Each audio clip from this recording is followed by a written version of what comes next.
क्या मक्का जाने की इच्छा जुर्म बन सकती है? क्या बिना परमिट मक्का की जमीन पर कदम रखना अब गुनाह है? ये कुछ सवाल है जो उन लोगों के मन में आ रहे हैं जो हज यात्रा पर जाने की ख्वाहिश रखते हैं। ये सवाल इसीलिए क्योंकि सऊदी अरब में इस साल हज यात्रा को लेकर ऐसे कड़े नियम लागू किए गए हैं कि अब तक करीब 2.7 लाख लोगों को मक्का में दाखिल होने से रोक दिया गया है। दूसरा सवाल ये कि आखिर ऐसा क्यों किया जा रहा है?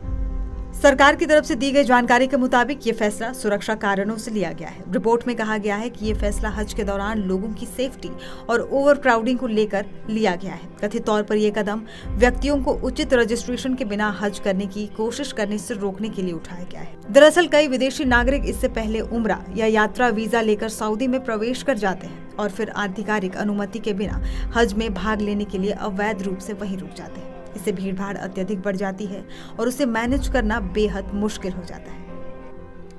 साल 2024 में हज के दौरान ऐसी एक घटना में कम से कम 1200 हज यात्री मारे गए थे। अब सरकार इसे दोहराना नहीं चाहती। भारत के कुछ नागरिक द्वारा अनधिकृत रूप से हज करने की कोशिश करने के कारण वीजा दुरुपयोग करने के मामले भी सामने आए हैं।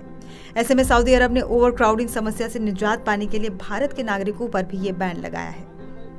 बहरहाल बिना परमिट हज करने वालों पर सऊदी सरकार $5,000 यानी लगभग 4 लाख रुपए तक का जुर्माना और यहां तक कि देश से बाहर तक की सख्त कार्रवाई कर रही है। अब एक नजर उन नंबर्स पर जो चौंकाने वाले हैं। अब तक करीब 2,69,678 लोगों को मक्का में घुसने से रोका गया है। 23,000 सऊदी नागरिकों पर जुर्माना लगाया गया। वहीं 400 कंपनियों के हज लाइसेंस रद्द कर दिए गए।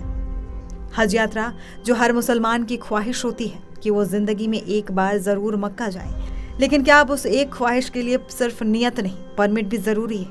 अब तक 14 लाख अधिकृत हाजी मक्का पहुंच चुके हैं, मगर सवाल ये भी कि क्या तकनीकी व्यवस्था और सीमित परमिट के नाम पर लाखों जरूरतमंदों को रोक देना इंसाफ है? हज एक इबादत है, लेकिन अब उसमें भी सिस्टम की परमिशन जरूरी हो गई है। भीड़ की वजह से जाने बचाना जरूरी है, लेकिन क्या हर बार सजा उन्हीं को मिलेगी जो सबसे कमजोर है?